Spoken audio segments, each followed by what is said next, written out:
नमस्कार दोस्तों। Exam dream में आपका स्वागत है। हमारे कई दोस्तों ने पिछली वीडियो में कमेंट किया कि रेडियो ऑपरेटर की प्रमोशन रैंक पर सेपरेट वीडियो बनाइए। तो दोस्तों आज हम आपके लिए रेडियो ऑपरेटर की प्रमोशन रैंक पर डिटेल्ड वीडियो लाए हैं। दोस्तों वीडियो अच्छा लगे तो प्लीज़ लाइक और शेयर ज़रूर कर देना। और दोस्तों प्लीज़ वीडियो बनाने में बहुत मेहनत लगती है, तो प्लीज़ मेरे दोस्तों मेरी मेहनत को अप्रिशिएट करने के लिए अपने इस चैनल को सब्सक्राइब ज़रूर कर लेना। इसमें आपका कुछ भी नहीं जाएगा, बल्कि दोस्तों जब आप चैनल सब्सक्राइब करते हैं और हमको अपना ढेर सारा प्यार देते हैं तो हमको मोटिवेशन मिलता है और हम आपके लिए और भी ज़्यादा मेहनत करके और अच्छी वीडियो लाते हैं। चलिए शुरू करते हैं अपनी वीडियो। और दोस्तों वीडियो बिना स्किप किए पूरा लास्ट तक जरूर देखें। इस वीडियो में प्रमोशन से रिलेटेड और किस पोस्ट पर कैसी वर्दी मिलती है, ये सभी डाउट आज क्लियर हो जाएंगे। तो शुरू करते हैं अपनी वीडियो। सबसे पहले हम बात करेंगे कि अगर कोई बंदा सीधी भर्ती से कर्मशाला कर्मचारी पर भर्ती होता है, तो जो सीधी भर्ती से डायरेक्ट कर्मशाला कर्मचारी बनता है उसको प्रमोशन कैसे मिलता है और किस पोस्ट तक मैक्सिमम वो जा सकता है। तो सबसे पहले जो कर्मशाला कर्मचारी होता है वो सिपाही यानी कि कांस्टेबल के इक्विवेलेंट रैंक होती है। जब कोई कर्मशाला कर्मचारी भर्ती होगा तो उसको कांस्टेबल की वर्दी मिलती है, जैसा कि आप इस फोटो में देख सकते हैं। उसके बाद फिर उसको जब नेक्स्ट प्रमोशन मिलना होता है तो उसके लिए क्या क्या रिक्वायरमेंट्स होती हैं। तो कर्मशाला कर्मचारी से पहला प्रमोशन जो मिलता है वो मिलता है सहायक परिचालक के पद पर। तो कर्मशाला कर्मचारी से सहायक परिचालक बनने के लिए क्या क्या रिक्वायरमेंट्स होती हैं। तो इसके लिए सबसे पहले देखिए, सहायक परिचालक का जो प्रशिक्षण पाठ्यक्रम होता है उसको पूरा करना होता है। मान लीजिए आप कर्मशाला कर्मचारी हैं और आपको प्रमोशन चाहिए सहायक परिचालक के पद पर। तो जो सहायक परिचालक का जो प्रशिक्षण पाठ्यक्रम होता है, एक सिलेबस होता है, इस कोर्स को आपको करना होता है। तो सबसे पहले आपको इस कोर्स को कंप्लीट करना होता है, सहायक परिचालक के कोर्स को। फिर आपको कम से कम 5 वर्ष की सेवा पूरी करनी होनी होती है। मतलब कि जो कर्मशाला कर्मचारी के पद पर आप भर्ती हुए हैं तो कम से कम आपको 5 साल तक की सर्विस कंप्लीट कर लेनी चाहिए। फिर आपने देखिए सीनियोरिटी लिस्ट बनती है। सीनियोरिटी लिस्ट मतलब कि जैसे आप भर्ती हुए हैं तो आपसे पहले कई और लोग भी भर्ती हुए होंगे, तो वो जो है वो आपके सीनियर्स होंगे। तो जो आपके सीनियर कर्मशाला कर्मचारी हैं उनका प्रमोशन आपसे पहले होगा। तो जब सीनियोरिटी लिस्ट होती है तो जो पहले कर्मशाला कर्मचारी बने तो उनका प्रमोशन पहले होगा, आपका बाद में होगा। तो इस आधार पे भी प्रमोशन होता है। तो सबसे पहले क्या होता है कि आपको एओ का मतलब सहायक परिचालक का प्रशिक्षण पूरा कर लिया आपने। उसके बाद आपने 5 वर्ष की सेवा पूरी कर ली। और फिर जब सीनियोरिटी लिस्ट में आपका जब नंबर पड़ता है तब तक 5 वर्ष की सेवा आपकी बल्कि ज़्यादा ही पूरी हो जाती है तब तक। फिर सीनियोरिटी लिस्ट में जब आपका नंबर आता है तो आप जो है वो कर्मशाला कर्मचारी से सहायक परिचालक बन जाते हैं। और दोस्तों एक और ज़रूरी सूचना कि जैसे कर्मशाला कर्मचारी जो सहायक परिचालक का प्रशिक्षण पाठ्यक्रम की ट्रेनिंग करने जब जाते हैं तो उसमें एक नियम होता है कि एक बार में सिर्फ 5 कर्मशाला कर्मचारी ही इस कोर्स को करने के लिए भेजे जाते हैं। एक बार में केवल 5 जाते हैं। तो ये सब था कि कर्मशाला कर्मचारी सहायक परिचालक कैसे बनते हैं। तो मैंने आपको बताया कि कर्मशाला कर्मचारी जो होता है ये कांस्टेबल के इक्विवेलेंट रैंक होती है। फिर जब आप सहायक परिचालक बन जाते हैं तो आपकी वर्दी कुछ इस प्रकार हो जाती है। तो इसमें आपकी वहाँ पर ये 3 सफ़ेद फित्ती, जब यहाँ पर देख रहे होंगे 3 सफ़ेद फित्ती लगी हुई हैं, तो ये हवलदार की वर्दी फिर आपकी हो जाती है। आप बन जाते हैं सहायक परिचालक। फिर सहायक परिचालक आप बन गए। अब इसके बाद आपका जो नंबर पड़ता है वो पड़ता है किस रैंक पर, इसके बाद आप प्रमोट होंगे प्रधान परिचालक पर। तो प्रधान परिचालक के लिए क्या क्या रिक्वायरमेंट होती है। तो अब हम देखेंगे सहायक परिचालक से प्रधान परिचालक पर प्रमोशन। तो इसके लिए आपको सबसे पहले प्रधान परिचालक का प्रशिक्षण पाठ्यक्रम पूरा करना होगा।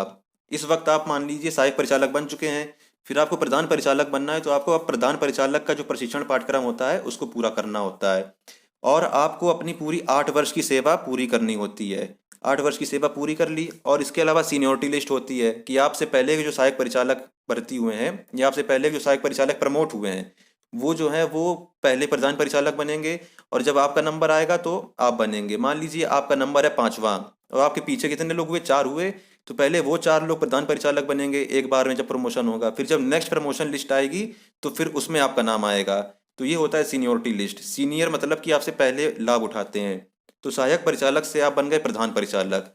तो जब आप प्रधान परिचालक बनेंगे तो आपको एक कंधे पर 1 स्टार मिलता है।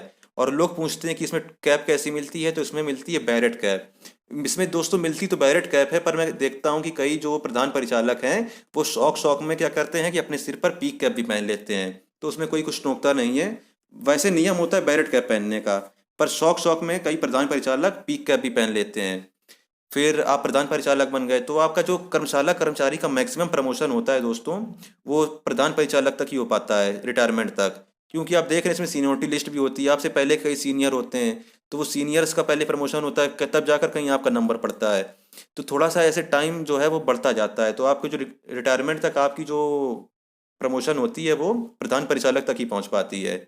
फिर अब नेक्स्ट देखते हैं हम लोग सीधी भर्ती सहायक परिचालक का प्रमोशन। मतलब कोई जो इंसान है वो सहायक परिचालक पर सीधे भर्ती हुआ, तो उसका प्रमोशन कैसे होता है और किस पोस्ट तक वो मैक्सिमम जा सकता है। तो देखिए, सहायक परिचालक जब भर्ती होता है कोई, तो वो उसके जो यूनिफॉर्म होती है उसमें 3 सफ़ेद फित्ती होती हैं इस तरह। तो ये सहायक परिचालक है। तो इसका जो नेक्स्ट प्रमोशन होगा वो होगा किस पद पे? वो होगा प्रधान परिचालक पे। तो सहायक परिचालक का पहला प्रमोशन हो जाता है प्रधान परिचालक पर। तो इसके लिए क्या क्या रिक्वायरमेंट्स होती हैं? तो इसके लिए वही रिक्वायरमेंट्स हैं कि प्रधान परिचालक का जो प्रशिक्षण पाठ्यक्रम है वो कोर्स आपने पूरा किया हो, प्रधान परिचालक का कोर्स, और आपने असिस्टेंट ऑपरेटर सहायक परिचालक के पद पे कम से कम 8 वर्ष की सेवा पूरी कर ली हो। और फिर इसके बाद आपका जो सीनियोरिटी लिस्ट में क्रम होना चाहिए, मतलब आपके पहले के सहायक परिचालक जो हैं वो सबसे पहले प्रधान परिचालक बनेंगे, फिर जब आपका क्रम आएगा तब आप प्रधान परिचालक बनेंगे। तो सहायक परिचालक भर्ती हुए थे आप, और आपका पहला प्रमोशन किस पद पे हुआ? प्रधान परिचालक पे। आपके कंधे पर 1 स्टार लग जाएगा, कुछ इस तरह से। ठीक है। जब आप प्रधान परिचालक बन गए तो इसके बाद जो आपका आपका नेक्स्ट प्रमोशन होना होगा वो किस पद पे होगा? अभी देखिए, आप 1 स्टार लगाते हैं, फिर आपको 2 स्टार लगना होता है। तो 2 स्टार की रैंक होती है उप निरीक्षक, तो आप बनते हैं रेडियो उप निरीक्षक। प्रधान परिचालक से आपका प्रमोशन किस पर होगा? रेडियो उप निरीक्षक पर। तो जो रेडियो उप निरीक्षक का प्रशिक्षण पाठ्यक्रम होता है आपको उसको पूरा करना होता है। तो आप प्रधान परिचालक बन चुके हैं, तो अब आपको क्या कोर्स करना होगा? आपको करना होगा रेडियो उप निरीक्षक का प्रशिक्षण। और आपका प्रधान परिचालक के पद पे कम से कम 10 वर्ष की सेवा पूरी करनी होती है, जो कि बड़े आराम से हो चुकी होती है तब तक। फिर है आपका सीनियोरिटी लिस्ट में क्रम। जो आपके सीनियर्स होंगे वो पहले रेडियो उप निरीक्षक बनेंगे, और जब उनके बाद आपका क्रम आएगा तब आप बनेंगे। तो ये हो गया कि आप प्रधान परिचालक से अब क्या बन गए? रेडियो उप निरीक्षक। तो यहाँ पर हमने देखा कि रेडियो उप निरीक्षक बन गए आप, तो हमने ये सीखा कि जो रेडियो सहायक परिचालक है वो सबसे पहले तो सीधे भर्ती हुआ सहायक परिचालक के पद पे, फिर पहला प्रमोशन होता है उसका रेडियो प्रधान परिचालक के पद पर, फिर उसका होता है रेडियो उप निरीक्षक के पद पे। तो जो सहायक परिचालक होता है उसका मैक्सिमम प्रमोशन हो पाता है रेडियो उप निरीक्षक तक, तब तक उसकी रिटायरमेंट आ जाती है।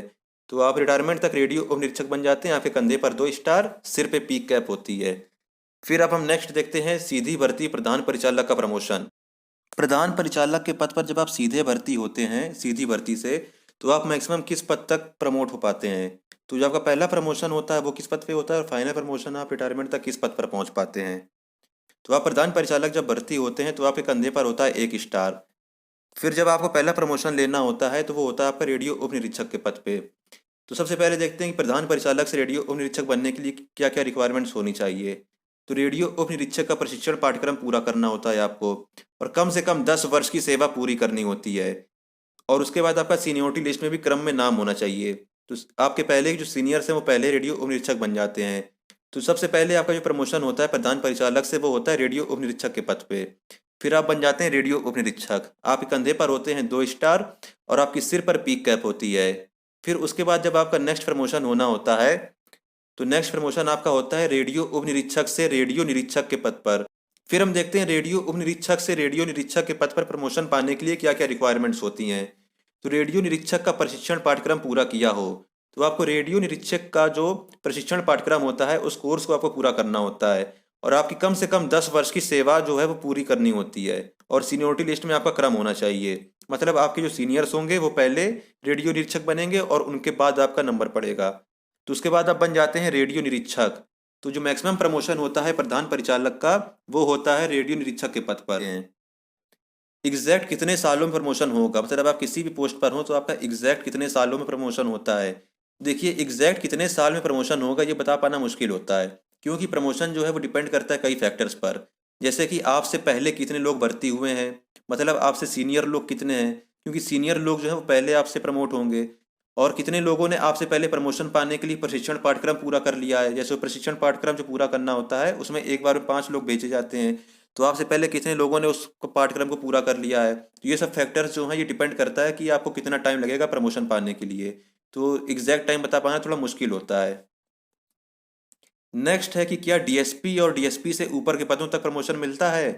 तो दोस्तों, मैंने देखा है कि यूट्यूब पर कई लोग ये बता रहे हैं कि जो रेडियो ऑपरेटर होता है वो डीएसपी या इससे भी ऊपर के पद तक प्रमोट हो पाता है। तो दोस्तों, मैं आपको बता दूं कि ऐसा बिल्कुल भी नहीं होता है। जो भी आपसे बता रहा है वो एकदम गलत बता रहा है। दोस्तों मैं इस विभाग से जुड़ा हुआ हूँ, इसलिए मैं आपको एकदम सच्ची जानकारी दे रहा हूँ कि जो रेडियो ऑपरेटर्स होते हैं वो मैक्सिमम बस रेडियो इंस्पेक्टर के पद तक पहुँच सकते हैं, इसके ऊपर के पद तक वो नहीं पहुँच सकते। दोस्तों रेडियो संवर्ग में जो डीएसपी की इक्विवेलेंट रैंक होती है वो होती है एआरओ की। एआरओ का मतलब होता है असिस्टेंट रेडियो ऑफिसर। तो रेडियो ऑपरेटर का जो मैक्सिमम प्रमोशन है सिर्फ आरआई रेडियो इंस्पेक्टर तक ही हो पाता है, इसके ऊपर प्रमोशन नहीं मिलता है। और दोस्तों सिविल पुलिस में जो डीएसपी होते हैं वो पीसीएस एग्जाम देकर बनते हैं और उनका कैडर अलग होता है। उनका कैडर होता है पीपीएस, प्रोविंशियल पुलिस सर्विस, मतलब राज्य पुलिस सेवा अधिकारी होते हैं वो। और उनका रेडियो संवर्ग से कोई भी संबंध नहीं होता है। और जो रेडियो ऑपरेटर्स होते हैं इनका कैडर अलग होता है, रेडियो ऑपरेटर्स का कैडर अलग होता है। ये मैक्सिमम रेडियो इंस्पेक्टर आरआई तक ही प्रमोट हो पाते हैं। और जो रेडियो विभाग में एआरओ होते हैं उनकी जो भर्ती होती है वो अलग से होती है और वो सीधे भर्ती होते हैं, उनकी सीधी भर्ती होती है। वो डायरेक्ट एआरओ भर्ती होते हैं। एआरओ और डीएसपी की वर्दी एक जैसी ही होती है, दोनों ही 3 सिल्वर स्टार लगाते हैं और दोनों ही सिल्वर उपरपू का बैज लगाते हैं। बस फर्क इतना होता है कि दोनों का कैडर अलग है और दोनों के कार्य क्षेत्र अलग हैं। डीएसपी एक सिविल सेवक है, वो एक सिविल सर्वेंट है, जबकि एआरओ क्या है, वो एक तकनीकी अधिकारी है। तो दोस्तों ये सब था कि प्रमोशन किस पद तक होता है, कितने सालों में होता है, क्या क्या क्राइटेरिया होता है। और जो बच्चों के मन में एक जो डाउट बना हुआ था कि क्या डीएसपी तक पहुंच सकते हैं, तो डीएसपी तक आप नहीं पहुंच सकते हैं दोस्तों। यूट्यूब पर कई लोग जो बता रहे हैं वो एकदम झूठ और गलत बता रहे हैं, उनको कोई जानकारी नहीं इस विषय में। तो उम्मीद करता हूँ आपका सब डाउट क्लियर हो गया होगा। और एक और डाउट है आपका दोस्तों कि क्या रेडियो ऑपरेटर की वर्दी सिविल पुलिस की तरह होती है। दोस्तों हाँ, रेडियो ऑपरेटर की वर्दी बिल्कुल सिविल पुलिस की तरह ही होती है। जैसे सिविल पुलिस के कंधों पर उप्रपू लिखा होता है, वैसे ही रेडियो ऑपरेटर के कंधों पर भी उप्रपू लिखा होता है। सेम वर्दी होती है, आप कोई भी उनमें फ़र्क नहीं निकाल सकते। तो फिर दोस्तों वीडियो अच्छा लगा हो तो प्लीज़ चैनल सब्सक्राइब जरूर कर लेना, इससे हमको मोटिवेशन मिलता है दोस्तों। और अगर आपको कोई भी डाउट है या आपका कोई भी सुझाव है तो कमेंट सेक्शन में आपका हार्दिक स्वागत है। वीडियो पूरा देखने के लिए आपका बहुत बहुत धन्यवाद। फिर मिलेंगे नेक्स्ट वीडियो में आपके बताए हुए किसी नए टॉपिक के साथ। धन्यवाद।